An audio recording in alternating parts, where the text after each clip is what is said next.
좀 이렇게 시간이 안 가는지 정말 버스 안에서 going 이불 속에서 going은 언제나 너에게 going.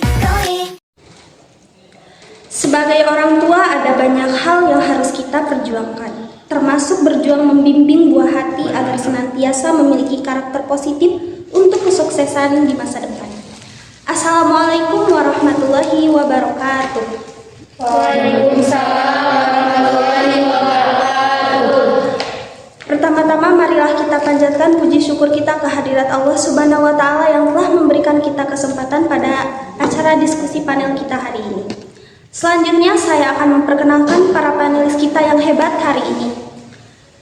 Panelis pertama kita, Ibu Dipa Aulia sebagai ibu rumah tangga perkantoran. Panelis kedua kita, Ibu Nur Hayati sebagai perwakilan dari guru. Panelis ketiga kita, Ibu Diniati Pajriani sebagai psikolog anak. Dan yang terakhir adalah Bapak Deden Kurniawan sebagai pendongeng sekaligus pendidik Kampung Rangit. Tepuk tangan. Nah, sekarang kan panelis kita sudah berkumpul semua. Panelis yang hebat yang mengetahui banyak tentang dongeng. Saya di sini memiliki jargon yang akan membuat para peserta kita semangat pada hari ini. Jika saya mengatakan membangun karakter anak melalui dongeng, nanti kalian bilang berimajinasi. Siap? Siap. Nah, kita coba membangun karakter anak melalui dongeng. Berimajinasi. Wah, sepertinya sudah semangat sekali ya para panelis kita untuk memaparkan materinya hari ini. Baiklah, panelis kita yang pertama, Ibu Dipa Aulia sebagai ibu rumah tangga. Waktu dan tempat saya persilahkan. Assalamualaikum warahmatullahi wabarakatuh. Waalaikumsalam warahmatullahi wabarakatuh. Saya di sini sebagai ibu rumah tangga sekaligus pegawai kantoran yang harus mengurus anak kelas 3 SD yang sangat nakal, yang kemudian sekolah suka bolos, mencuri barang temannya, dan hal-hal negatif seperti inilah yang saya jadi masalahkan. Bagaimana cara mendidik anak agar tidak terjadi kekerasan dan anak itu tidak menjauh dari kita? Pendapat para ahli, bagaimana menanggapi permasalahan saya dan solusinya? Terima kasih. Baiklah, itulah pemaparan yang pertama dari panelis pertama kita. Panelis yang kedua yaitu perwakilan guru ada Ibu Nur Hayati. Waktu dan tempat saya persilakan. Assalamualaikum warahmatullahi wabarakatuh. Waalaikumsalam warahmatullahi wabarakatuh. Perkenalkan, di sini saya Nur Hayati. Di sini saya berperan sebagai guru. Sebagai guru, kita telah memahami sikap dan sifat anak didik kita. Contohnya sebagai anak Ibu Dipa. Ini memang benar bahwa anak Ibu Dipa ini pada saat di kelas sedang berlangsung, anak Ibu Dipa ini tidak bisa diam, sangat aktif sekali. Saya sebagai guru sudah menyarankan bahwa anak Ibu Dipa ini diam dan memahami apa yang saya ajarkan. Tapi saya tidak bisa melakukan itu karena anak Ibu Dipa ini sangat tidak bisa diatur, dan sebagai guru kami juga sangat tertekan. Menurut peraturan Kemdikbud nomor 82 tahun 2015, sebagai guru saya tidak bisa memukul anak Ibu Dipa tersebut atau memindai kekerasan. Jadi saya tidak bisa permasalahan ibu tersebut. Tapi dari sekian banyak pelajaran yang saya ajarkan, anak Ibu Dipa ini sangat meminati pelajaran bahasa Indonesia itu tentang dongeng. Anak Ibu Dipa ini sangat bersemangat memahami dan mengikuti semua pelajaran yang saya berikan. Maka untuk itu saya sebagai guru menyarankan Ibu Dipa supaya membimbing dan mendidik anaknya untuk memahami melalui dongeng. Sekian dan terima kasih. Maaf moderator, saya mau menanggapi tentang permasalahan yang Ibu Nur Hayati bicarakan. Baik, silakan. Maaf para ahli sekalian, saya sebagai pegawai kantoran yang pulang jam 9 malam, pergi jam 6 pagi. Anak saya ini kalau saya pulang jam 9 malam sudah tidur, kadang-kadang paginya jam 6 pagi dia sudah berangkat ke sekolah. Bagaimana cara saya mendekatkan diri dengan anak saya agar tidak menjauh dan terdidik moral-moralnya? Terima kasih. Terima kasih kepada Ibu Dipa. Sepertinya pertanyaan dari Ibu Dipa ini lebih cocok dijawab oleh psikolog anak. Untuk Ibu Diniati saya persilahkan. Baik, terima kasih kepada moderator. Saya akan memaparkan jawaban saya untuk pertanyaan dari Ibu Dipa. Jadi begini, anak-anak itu adalah buah hati yang harus disayangi dengan sepenuh hati. Itulah membangun peran orang tua sebagai pendukung untuk membentuk karakter anak tersebut, sehingga menjadi karakter yang baik. Di sini, anak usia 6-12 tahun itu adalah usia masa anak-anak untuk berkembang dan bertumbuh lebih baik, baik perkembangan psikomotorik ataupun perkembangan tubuhnya. Orang tua berperan sangat penting bagi anak-anaknya. Seperti yang dialami oleh Ibu Dipa tadi, yang saya ingat bahwa Ibu Dipa ini memiliki keluhan. Dia kesulitan membagi waktunya untuk anaknya. Karena dia bekerja pagi sampai malam, anak-anak yang dijelaskan oleh Ibu Dipa ini sangat hiperaktif. Biasanya anak-anak yang kurang perhatian dan kasih sayang dari orang di sekitarnya. Jadi hubungan keluarga, apalagi orang tua di rumah itu sangat penting ya Bu, terhadap anak tersebut. Nah, bagaimana sih cara membagi waktunya? Karena Ibu Dipa ini sibuk untuk membagi waktu antara mencari nafkah dengan sang buah hati. Jadi saya ada sedikit saran. Ibu Dipa ini pergi pagi sekitar jam 6 pagi dan pulang malam sekitar jam 9 malam. Saya juga bekerja sama seperti Ibu Dipa, pergi pagi jam 6 pagi. Jadi di sini saya selalu menyempatkan diri sarapan bersama sebelum saya berangkat kerja.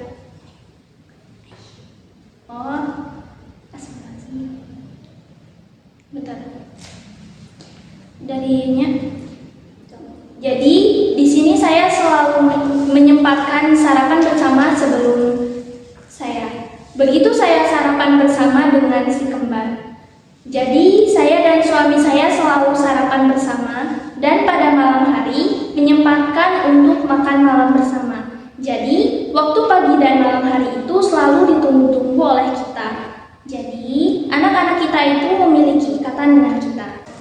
Jadi kita bisa menyambut dengan ceria. Anak-anak itu memiliki kepedulian sosial yang baik. Setelah itu, biasanya ya Bu, setahu saya, kalau sampai kebiasaan Ibu pulang larut malam, Ibu biasanya mengambil lembut. Ya.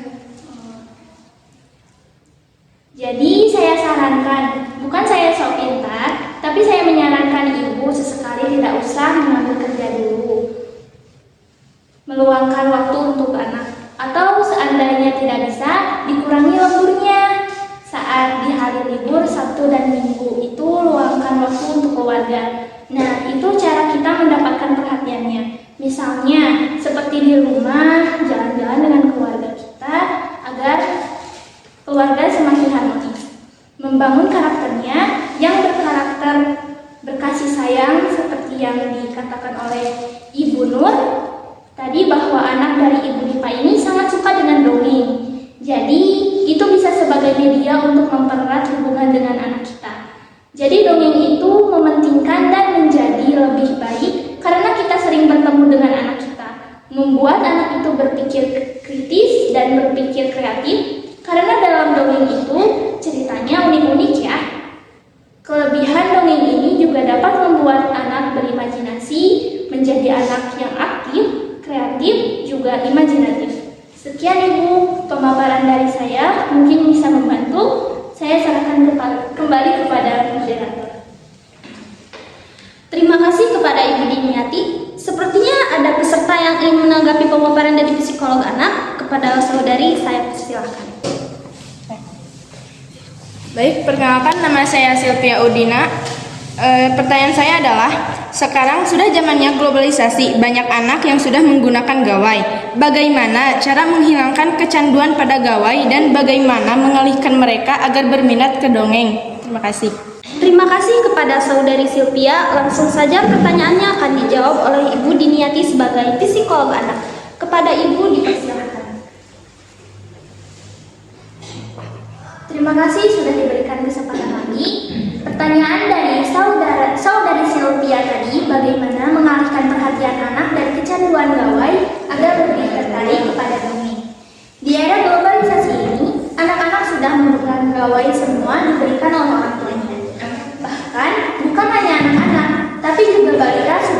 tukang gawai.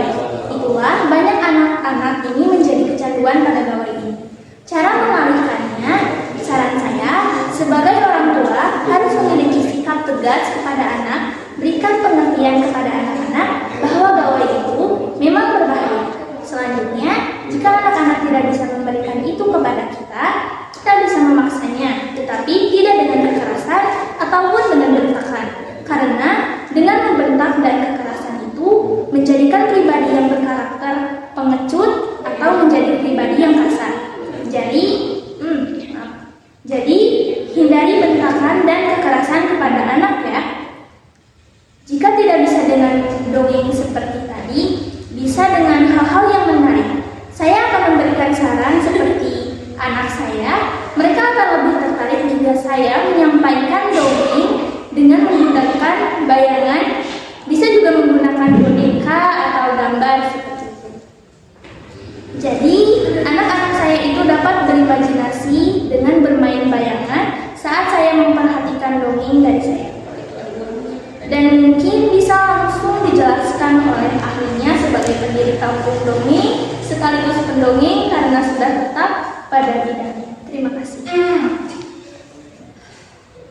Baiklah, itu adalah jawaban dari pertanyaan Ibu Sylvia.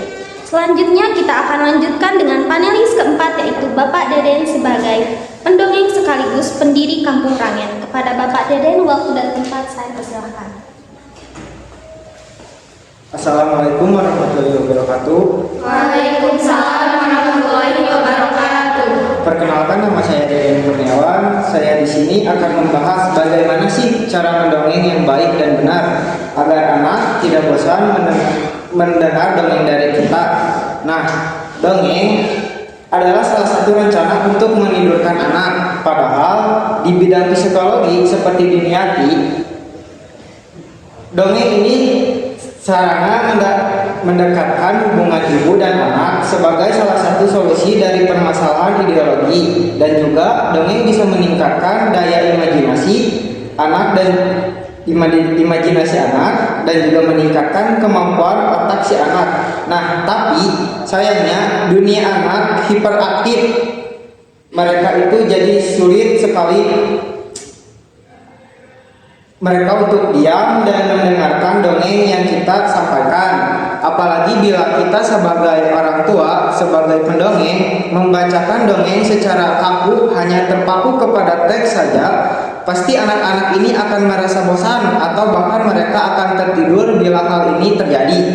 Maka pesan moral yang ingin kita sampaikan melalui dongeng itu tidak akan tersampaikan kepada si anak. Padahal salah satunya kita untuk mendongeng itu adalah menyelupkan pesan moral yang baik kepada si anak sebagai salah satu solusi menindaklanjuti permasalahan. Maka anak nakal terlalu hiperaktif, nah kita susah tidak pesan-pesan moral yang ingin kita sampaikan kepada si anak melalui dongeng, tapi dengan catatan si dongeng kita ini harus kreatif dalam mendongeng. Bagaimana sih caranya? Yaitu kita bisa beri efek, misalnya suara binatang ataupun perbedaan suara antar tokoh dan dongeng. Misalnya ada cerita kancil dan harimau. Kalau bagian harimau kita kasih efek harimau, yaitu raw, atau ada tokoh kucing kita kasih suara efek meong, akan biar si anak ini bisa lebih excited dengan dongeng kita. Dan juga pada tokoh itu bedakan juga suara mereka, misalkan suara si kakek-kakek, gimana sih suara kakek-kakek yang baik, suara kakek-kakek seperti ini, suara si anak seperti ini, biar mereka itu ketika mendongeng lebih menangkap apa yang telah disampaikan kepada mereka. Mendongeng jangan terlalu paku kepada teks dongeng saja. Kita bisa menggunakan alat bantu, misalnya kita menggunakan boneka, pakai bayang tangan, itu pasti menarik banget untuk si anak. Misalnya nih, kita jadi harimau, si anak jadi kelinci.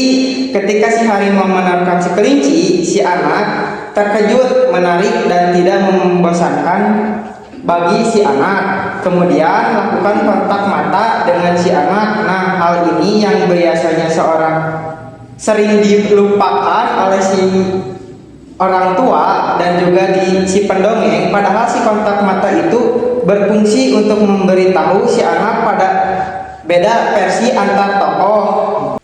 Semoga bermanfaat. Saya kembalikan kepada moderator. Terima kasih. Baik, tidak terasa sudah materi kita pada hari ini sudah selesai ya. Selanjutnya saya akan membuka sesi pertanyaan. Apakah para peserta ada yang mau bertanya? Di dalam dunia anak, banyak sekali dongeng-dongeng yang sering dibacakan oleh ibu ke anaknya. Namun, disidik dalam cerita tentang Timun Mas, di mana seorang ibu yang berjanji kepada raksasa bahwa ia akan memberikan Timun Mas kepada raksasa ketika ia sudah dewasa dan berusia 17 tahun. Di mana di dalam dongeng ini, ibunya tidak mau menepati janji yang dibuat, tetapi malah berusaha membunuh raksasa. Nah, pertanyaannya, apa tanggapan kalian tentang dongeng ini? Terima kasih pertanyaannya Saudari Sylvia. Selanjutnya akan langsung dijawab oleh psikolog anak kepada Ibu Diniati. Waktu dan tempat saya persilahkan. Baiklah, saya di sini akan menjawab pertanyaan dari Saudari Sylvia. Bagaimana dengan kisah Timun Mas yang sebenarnya kisah dalam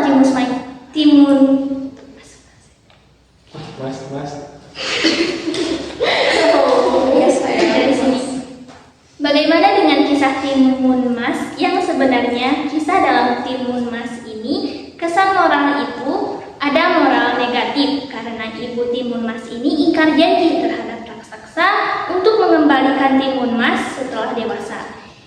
Jadi disinilah saat bercerita atau berdongeng kita harus memberikan kesan moral. Jangan sampai anak kita berpikir begini, wah berarti boleh dong kita ingkar janji, seperti itu.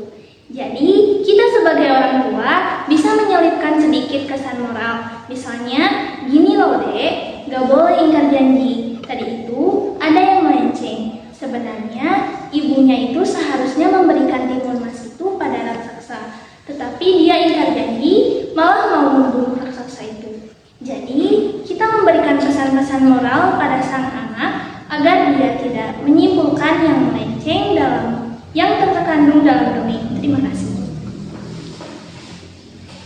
Itu jawaban dari pertanyaan Sylvia. Apakah Sylvia akan bertanya kembali? Tapi dari pandangan itu, dongeng itu sudah ada dampak negatif. Jadi apa tidak akan dihindari? Dongeng tersebut akan dipajangkan lagi atau diganti atau diberhentikan dibacakan. Sepertinya tanggapan dari Sylvia akan langsung dijawab oleh Bapak Deden selaku orang yang ahli dalam bidangnya. Kepada Bapak Deden, waktu dan tempat saya persilakan.